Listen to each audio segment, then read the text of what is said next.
I think learned helplessness usually manifests itself in the situations where like you try and fail again and again, and then you start to believe like you can't do it just because of like a performance thing.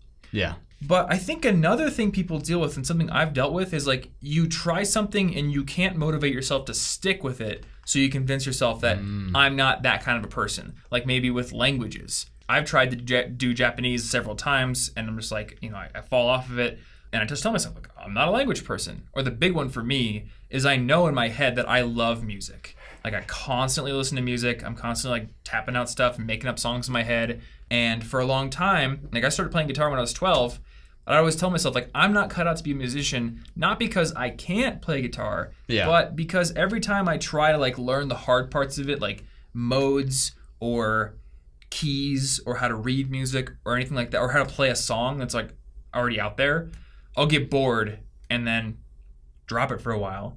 And enough times, like, oh, I got bored doing that. That's not for me. You start to have like this learned bored helplessness almost. Like, you'll give up. So why bother even getting inspired right now? Exactly. So it's like there's a great thing to mention. Another expectancy thing there. It's like I know I could do this if I had the discipline to sit there and learn this stuff, but I don't have that discipline.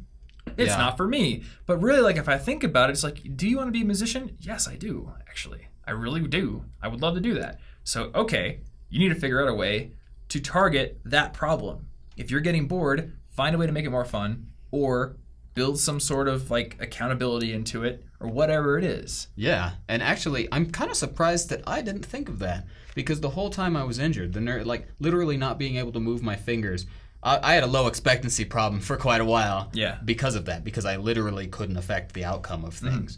But after that, when I started trying to be productive again and set up little systems, my expectancy that I would keep with them was bad, because I would maybe set it up and it'd be a little more than I could actually handle. Yeah. So then I'd have to give up that system because my hands couldn't do it quite yet. So then I'd try to do it again and I'd fail again. And then even when I started to get mostly better, I would be like that, where like, why am I even setting this up? I'm just going to quit it in like a week. It's not going to that does seem a little more like the performance type learned helplessness. Well, I'm just going to quit my system itself. Okay, yeah. I'm going to quit the system no matter what I put in there, because something is going to demotivate me about my injury, and then I won't be motivated in the future. Present me is motivated, future me will not be. Yeah.